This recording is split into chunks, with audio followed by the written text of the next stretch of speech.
We encounter intercultural spaces on a daily basis. However, we are blind to the history of how these spaces have been shaped. As such, I will be analysing 6 spaces that I see on a daily basis within my home suburb of Concord. I'll be linking these spaces to topics learned in class. Hi, my name is Ellis Bellos and I'm of Greek heritage, but was born in Sydney. The neighbourhood I live in is called Concord, which is based within the inner west, approximately 20 minutes from the city. I have lived in this area since I was born. It's a beautiful suburb with lots of parks and welcoming people of all backgrounds and cultures. Concord takes a name from Concord, Massachusetts in USA, which was the site of the Battle of Concord, one of the first military engagements of the American Revolutionary War in 1775 to 1778. Some historians believe the Sydney suburb was named Concord to encourage peaceful attitudes between soldiers and settlers. These days, Concord is a diverse place of different cultures and religions, but is predominantly of Italian heritage. The first intercultural space I'll be looking at is known as Majors Bay Road Shopping Village. With an attractive leafy streetscape, it is positioned as one of Sydney's best alfresco eat streets, with many restaurants and cafes to suit all tastes, including Japanese, French, Italian, Thai, and South American. As such, through the vast variety of different restaurants and cuisines, we can identify the cultural diversity in the area and strip of shops, portraying the multicultural suburb I'm blessed to be in. Because I've been going to these strip of shops my whole life, I felt very welcome and comfortable. I find, however, since COVID, there's hostility in the way people interact with one another walking down the street. This change in culture and attitude is not only within the suburb but on a global scale. The strip of shops also resembles a concept of social imperialism, as we can see through its history. The strip was created in 1827 and was designed to grant shops and land for retired British military men, thus exemplifying the imposition of one dominant community enforcing its own culture on a non-dominant native one, such as the Aboriginal and Torres Strait Islanders. The second intercultural space near me is called Bayview Park. This park has a playground, gym equipment, ferry wharf and boat ramp, and most recently trying to put up nets to make it a swimmable zone. However, historically, Bayview Park Ferry Wharf and the namesake public park located adjacent to it is built upon the site of the historical Burwood Ferry Wharf, which provided vital transport links from the region to Parramatta and the CBD. In the early 19th century, Burwood Wharf is most significant for its landing site of HMS Buffalo on the 26th of February 1840, which carried 58 patriot exiles who fought against British colonialists in the Lower Canada Rebellion. As seen through the park's history, we can portray its cultural imperialism through the creation of the wharf and the memorial stone placed to commemorate the site of the 1840 landing of HMS Buffalo. These days, it is a very welcoming and open public area for anyone to use it, no matter the culture or background or age. When walking around this area, people would polite and would say hello with a smile whilst walking past you. The third space I'm going to talk about is St. Luke's Anglican Church. St. Luke's Concord is a historic church with origins that go back to the beginning of the white settlement. The Concord area was halfway between the first settlement at Sydney Cove and the first farming area at Parramatta. Currently, this church is a warm and welcoming place, open for everyone.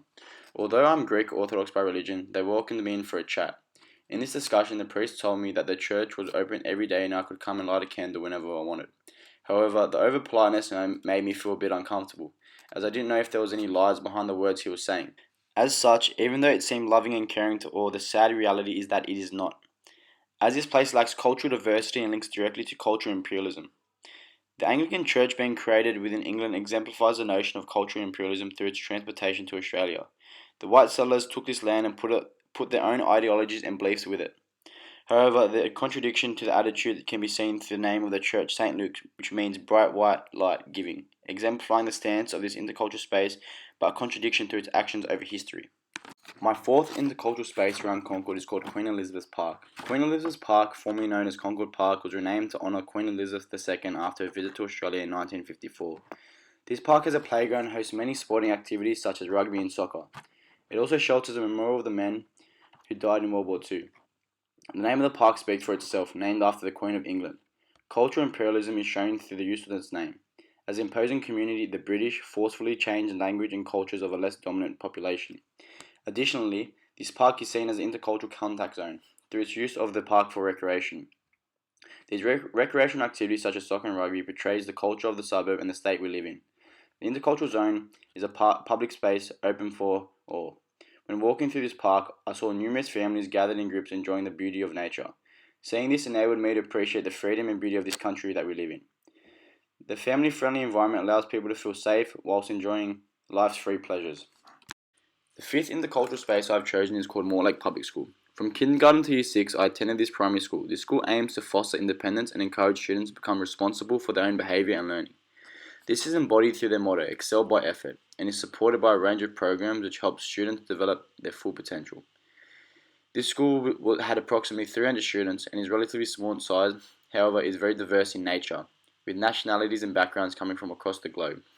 Speaking to my old principal, she told me that they had students with backgrounds from Asia, Europe, and Africa, demonstrating the multiculturalism portrayed in this suburb of Concord.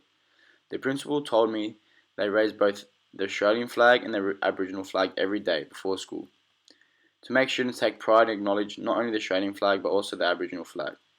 This school is heavily gated and secured place for the protection of the kids, however, it is a friendly environment with a warm, loving feel to it.